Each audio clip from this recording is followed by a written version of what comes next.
पंकजा मुंडे जलसंधारण मंत्री असताना जलसंधारणाच्या कामामध्ये त्यांनी ठेकेदार घुसवले आणि या ठेकेदारांनी या कामाचे पैसेही खाल्ले असा आरोप जलतज्ञ राजेंद्र सिंग यांनी केलेला आहे। त्यामुळे खरं तर एकच खळबळ माजलेली आहे। राजेंद्र सिंग एबीपी माझाशी बोलत होते। पंकजा मुंडेंना ही बाब लक्षात आणून दिली, मात्र त्यांनी त्याकडे दुर्लक्ष केल्याचा आरोपही त्यांनी केला। त्यानंतर मुख्यमंत्र्यांनी पंकजांच्या खात्यामध्ये बदल केला, पण विद्यमान जलसंधारण मंत्री राम शिंदे यांच्या काळातही तोच प्रकार सुरू असल्याचा आरोप राजेंद्र सिंग करतात।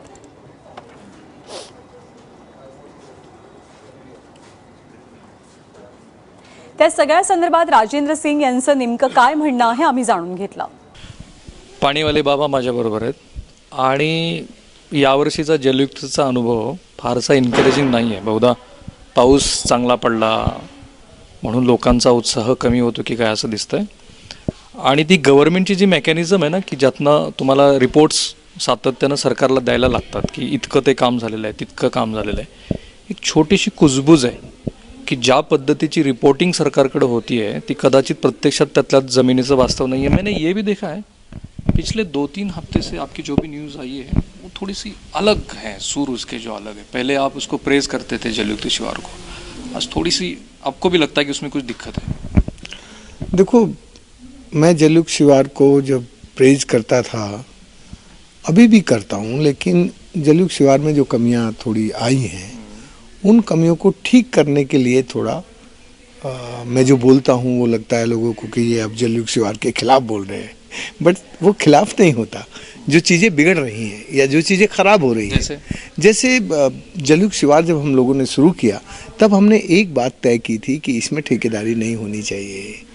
ठेकेदारी आएगी तो करप्शन आएगा, करप्शन आएगा, काम नहीं ठीक से होगा। लेकिन इन दिनों उसमें थोड़ी वो चलन आ गया है। थोड़ी आ गई, ज़्यादा आ गई? थोड़ा ही कहना ठीक है, क्योंकि जब आप बीमारी को थोड़ा आंकते हैं तो आपको उसको ठीक करने की ताकत रहती है, और जब आप कहते हैं अब now is the out of control तो फिर जरा मुश्किल होती है। तो शुरुआत कब से हुई ये ठेकेदारी? थोड़े दिनों से, पिछले साल से ही दिखने लगी थी, पिछले साल के आखिर में दिखने लगी थी। और तब भी मैंने कहा था, तुम्हें याद हो कि एबीपी माझा पर मैंने बहुत लंबी बातचीत की थी और मैंने कहा था कि भाई देखो, यदि ठेकेदारी आएगी तो फिर उसमें जलयुक्त शिवार का जो शुभ पक्ष है वो नहीं उभरेगा, ठेकेदारों को लाभ हो जाएगा बस। और जलयुक्त शिवार ठेकेदारों को लाभ पहुंचाने के लिए नहीं है, जलयुक्त शिवार गरीबों को, किसानों को, शेतकारियों की जो जिंदगी में तबाही आई है उसको ठीक करने के लिए है। किसी व्यक्ति विशेष की बात थी कि उस व्यक्ति विशेष के हाथ में आ गया तो फिर वो बिगड़ता चला? देखो, ये बात जो तुम सवाल पूछ रहे हो ये बड़ा राजनीतिक सवाल है, और मैं हमेशा कहता रहा हूँ कि पानी के काम में जरा, मैं आपको राजनेता मानता ही नहीं हूँ, लेकिन आप जिस तरीके से इसको इवैल्यूएट करते हैं तो सच्चे मन से करते हैं, ऐसा मुझे लगता है। सच्चे मन से कर रहे हैं, तभी तो मैं कह रहा हूँ कि इसमें गड़बड़ियाँ हुई, और उन गड़बड़ियों के कारण जलयुक्त शिवार में जितना पहले उत्साह था उतना उत्साह नहीं रहा, और उस उत्साह को दोबारा लाना चाहता हूँ। इसलिए मैंने पर्सनली कल मुख्यमंत्री से बात की और मैंने उसको बताया कि देखिए, अब हम लोगों को इसमें 3 चीज़ें करना ज़रूरी है। एक तो अभी तक क्योंकि 2.5 साल हो गया है, इसमें जो हमारी सीख है उसको हम समझ लें कि हमने इससे क्या सीखा, तो क्या सीखा, और दूसरा इसकी जो सफलताएं हैं उसको भी सीख लें, और आगे हमें कैसे काम करना चाहिए वो भी सीख लें। आपको मालूम है यार, हिंदुस्तान में कोई प्रदेश ऐसा नहीं है जो पानी के काम के लिए 300 करोड़ 350 करोड़ रुपए लोगों से उगा सके। जलयुक्त शिवार के लिए 350 करोड़ रुपए लोगों ने अपनी जेब से दिए, सच्चे दिए। जब बात बिगड़ रही थी तो क्या आपने पंकजा मुंडे से बात की थी इसके बारे में? भाई साहब, 4 बार मिला हूँ मैं पंकजा जी से, और मैंने हर बार कहा कि बहन जी इसमें ये दिक्कत है, ये दिक्कत है, इसको आप ठीक करिए। तो क्यों ठीक नहीं किया? अब भाई मैं क्या कहूँ तुमसे, क्यों ठीक नहीं कही और क्यों ठीक नहीं किया, ये उनकी मर्जी। मेरा काम था उनको बताना, और मैंने बहुत बिना किसी उसके उनसे मिला, आदरपूर्वक मिला। मेरे से छोटी उम्र की हैं, लेकिन फिर भी एज ए मंत्री मैंने उनको आदर देते हुए कहा कि बहन जी इसमें ये कमियां हैं, इनको ठीक करना ज़रूरी है।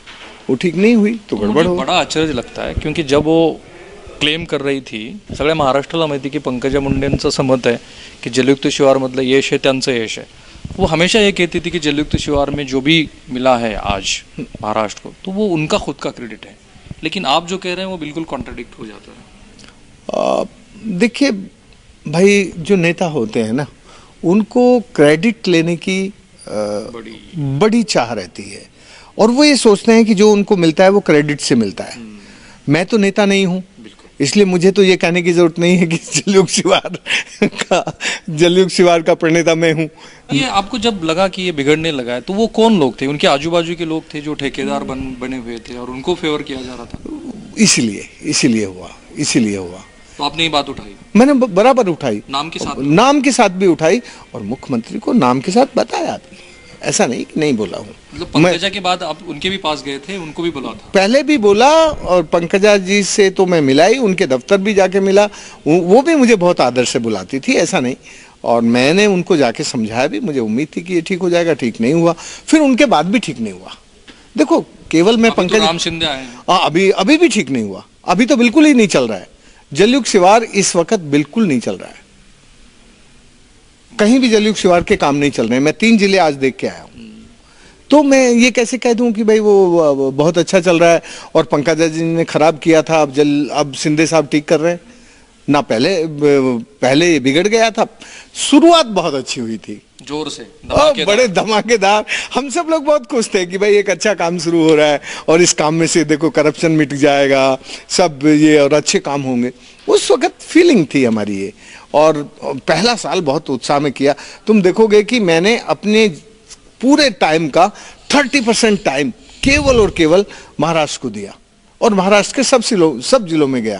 कोंकण में भी मैंने 15 दिन लगाए कि जिससे जलयुक्त शिवार का ये जो पानी नीचे बह के चला जाता है उसको ऊपर ही जहां वो बरसा है वहीं रोकना शुरू कर। बड़ी निराशाजनक बात है आप जो कह रहे हैं। मैं निराश नहीं हूँ। नहीं, आप निराश भले ही नहीं हो, लेकिन जो लोग उत्साह के साथ जुड़े थे, अगर वो आपके मुंह से ये बात सुनते कि ठेकेदार आए और फिर काम बिगड़ता चला गया, तो ये तो बड़ी निराशाजनक बात हुई। देखिए, इसको असम में बदलना होगा और इसको असम में बदलेंगे और अभी इसको जल्दी से हम इससे निराश नहीं है। मैं कम से कम निराश नहीं हूँ। हम अगले महीने में सबको बुलाएंगे, पूना में सबको इकट्ठे करेंगे, मुख्यमंत्री जी को भी बुलाएंगे, दूसरे सब लोगों को भी बुलाएंगे। आपको क्या लगता है कितने % ठीक हुआ, कितना % गलत होता चला गया? सच्ची पूछें? बिल्कुल सच्ची पूछें। तो अभी तो गलत हो रहा है। मैं कैसे कह दूं कि अभी ठीक हो रहा है? अभी काफी गलत हो रहा है। मला खूप धक्का बसतो, कारण हे बघा की महाराष्ट्रात एक उत्कृष्ट प्रकारचा प्रोग्राम होता जलयुक्त शिवार, ज्याचे रिझल्ट्स पण खूप आम्हीच सगळ्या महाराष्ट्राला दाखवले। हमने ही महाराष्ट्र को दिखाया था कि कितना अच्छा रिजल्ट आया है, सब पानी में नहीं बाहर आया है, लोग गन्ने की खेती भी अब बंद करने लगे हैं। हाँ। क्योंकि उनको लगा था कि जलयुक्त शिवार से पानी आया। पण हे चित्र किती वेगळं है और फिर राम शिंदे का आपको अलग से इवैल्यूएशन करना पड़ेगा। देखो, मैं तुम्हें इतना बताऊं कि मैं आज जिन गांव में गया, मैंने जलयुक्त शिवार का जो इम्पैक्ट है पुराना, वो देख के मैं कितना खुश था, क्योंकि पानी बह रहा है, सिडोन में नदी बह रही थी और फसलें कितनी अच्छी थी। वो सब देख के मैं खुद इतना खुश हुआ, बहुत खुश हुआ। लेकिन जो अब होना चाहिए ना, इस वक्त जो अच्छा चलना चाहिए वो नहीं चल रहा है। इसलिए मैंने कहा बाहर नहीं आते मंत्रालय छोड़ के? मुझे पता नहीं यार, वो मंत्रालय छोड़ के आते हैं कि नहीं आते, मैं उनका कोई इंस्पेक्टर नहीं हूँ और मेरा वो काम मेरा आपको लोग फीडबैक देते हैं। मुझे किसी ने भी नहीं कहा कि शिंदे साहब हमारे जिले में आए थे और उन्होंने ये काम देखा और ये काम हुआ और ये काम नहीं हुआ, किसी ने नहीं कहा। Not a single person, not a single collector ने भी नहीं कहा किसी ने। तो मैं वही कह, और मैं इन दिनों फिर बता रहा हूं तुम्हें, मेरा इस वक्त जलयुक्त शिवार पर बहुत फोकस है, क्योंकि जलयुक्त शिवार देश की सबसे अच्छी योजना है। मैं फिर कह रहा हूं, साइंटिफिक नहीं थे ऐसे कुछ लोग मानते हैं। जो साइंटिफिक नहीं कह रहे हैं वो खुद साइंटिफिक नहीं है। Great. उनके इंटरेस्ट अपने स्वार्थ के इंटरेस्ट हैं, उनको अपना लालच है। मैं कभी भी किसी काम को देखने जाता हूं तो पहले पूछता हूं कि इसमें पैसा किसका लग रहा है और क्यों लग रहा है और लोग पैसा क्यों दे रहे हैं। उस वक्त इतना उत्साह था कि लोगों को लगता था कि यार ये काम करने के मालिक भी हम हैं, काम भी हमारा है, तो जो पैसा हम खर्च करेंगे तो वो तो हमारे भले के लिए है। लेकिन जिस दिन से इसमें ठेकेदारी घुसी उस दिन से पैसा मिलना बंद हो गया। अब जो लोग काम कर रहे हैं वो खुद अपने बलबूते पे कर रहे हैं। अब वो जलयुक्त शिवार में उतना लगाव, उतना जुड़ाव नहीं है। अच्छा, लोग नहीं आ रहे। हाँ, इसीलिए हम दोबारा से जलयुक्त शिवार जलयुक्त शिवार को अच्छा बनाने के लिए और बहुत अच्छा बनाने के लिए चिंता में है। और इसके लिए चलिए आखिरी सवाल राजेंद्र सिंह, 3-4 चीजें मुझे बताइए, महाराष्ट्र ये जानना चाहेगा कि ये अगर करते हैं तो ठीक हो जाएगा। देखो, जलयुक्त शिवार में सबसे पहला काम तो यह है कि जलयुक्त शिवार ठेकेदारों के हाथ में नहीं जाना चाहिए, ये बहुत इंपॉर्टेंट है। दूसरा, जलयुक्त शिवार का काम पहले से ही हम लोगों ने ऊपर से लेकर रिज से वैली तक लेके काम करने का शुरू किया और इसके दो हिस्सों में बांटा था। एक था जो स्ट्रीम का ट्रीटमेंट है और दूसरा था एरिया ट्रीटमेंट।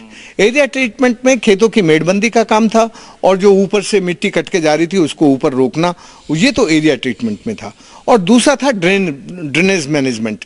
इसमें जो भी स्ट्रीम है उन स्ट्रीम को उनका खोलीकरण, रुंधीकरण और उन पे जो एनक्रोचमेंट हो गए थे उन एनक्रोचमेंट को हटा के उनको ठीक करने का काम।